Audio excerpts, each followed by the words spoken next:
കഴിഞ്ഞ പഞ്ചായത്ത് ഇലക്ഷനിൽ ഇപ്പൊ നിങ്ങൾ വോട്ട് ചെയ്തുള്ളൂ എന്ന് പറഞ്ഞിട്ട് ഒരിക്കലും ഉറപ്പല്ല നിങ്ങൾ അടുത്ത വരുന്ന വോട്ടിംഗ് ലിസ്റ്റിൽ ഉൾപ്പെട്ടിട്ടുണ്ട് എന്നുള്ള കാര്യം.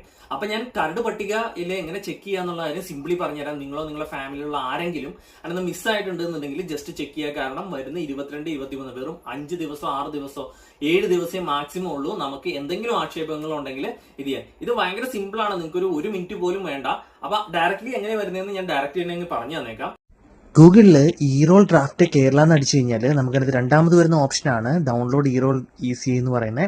voters.ec.gov.in അത് ക്ലിക്ക് ചെയ്യുക. ദെൻ ഈ ഒരു പേജ് ആയിരിക്കും വരുന്നത്. ഇതിനകത്ത് നമുക്ക് ഡിസ്ട്രിക്റ്റ് കറക്റ്റായിട്ട് സെലക്ട് ചെയ്യുക. അസംബ്ലിക്കാണ് ഇവിടെയാണെന്ന് വെച്ചാൽ സെലക്ട് ചെയ്യുക. ദെൻ ഓട്ടോമാറ്റിക്കലി ലാംഗ്വേജ് വരും.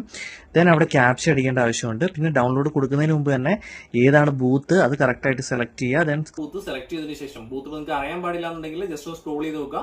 നിങ്ങളുടെ നിയറസ്റ്റ് വരുന്ന എല്ലാ ബൂത്തുകളും അതിനകത്ത് കൊടുത്തിട്ടുണ്ടാവും. ദെൻ ഏതാണെന്ന് വെച്ച് കഴിഞ്ഞാൽ അത് ജസ്റ്റ് ഒന്ന് ക്ലിക്ക് ചെയ്യുക. ദെൻ ഡൗൺലോഡ് കൊടുക്കുക.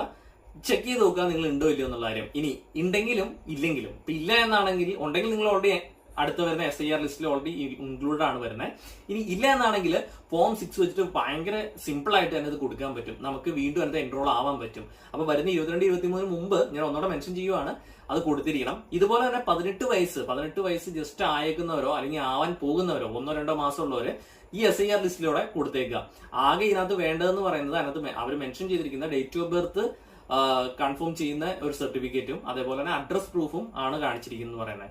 ഇനി ഒന്നോടെ വേറൊരു കാര്യം ഇവിടെ വരുന്നുണ്ട്. നമുക്കെന്ന് വെച്ചാൽ ഇപ്പൊ ഇൻ കേസ് നമ്മുടെ ഇന്ത്യയിൽ തന്നെ വോട്ടിംഗ് ഉള്ള ഒരാളാണ്, കേരളത്തിൽ തന്നെ വോട്ടുള്ള ഒരാളാണ്, പക്ഷെ അവർ പുറത്താണെന്നുണ്ടെങ്കിൽ നമുക്ക് ഫോം 6A എന്ന് പറയുന്ന രീതിയിൽ നമുക്കത് ചെയ്യാനുള്ള ഓപ്ഷൻസ് കാര്യങ്ങളുണ്ട്. പിന്നെ ഫോം 8 ഉണ്ട്, അതെന്ന് വെച്ചാൽ അഡ്രസ് ചേഞ്ച് കാര്യങ്ങളൊക്കെ വരുന്നതാണ്. അപ്പോൾ എങ്ങനെയാണെന്നുള്ള കാര്യങ്ങൾ ഇൻ ഡീറ്റെയിൽ ആയിട്ട് നെക്സ്റ്റ് ഒരു വീഡിയോയിലോ അല്ലെങ്കിൽ ഈ ഒരു വീഡിയോയുടെ കണ്ടിന്യൂഷൻ ആയിട്ടോ ചെയ്യുന്നതായിരിക്കും. വെരി ബ്രീഫ്ലി പെട്ടെന്ന് തന്നെ നിങ്ങൾക്ക് അത് ചെയ്യാൻ പറ്റും. വെറും 7 ദിവസം മാത്രമാണ് ഇത് ബാക്കിയുള്ളൂ. അപ്പൊ ഇതുപോലെ ഇൻഫോർമേറ്റീവ് ആയിട്ടുള്ള വീഡിയോസ് ആയിട്ട് ഇനിയും വരുന്നതായിരിക്കും. ഇതിന്റെ ഫുൾ ഡീറ്റെയിൽസ് നിങ്ങൾ തീർച്ചയായിട്ടും കാണും.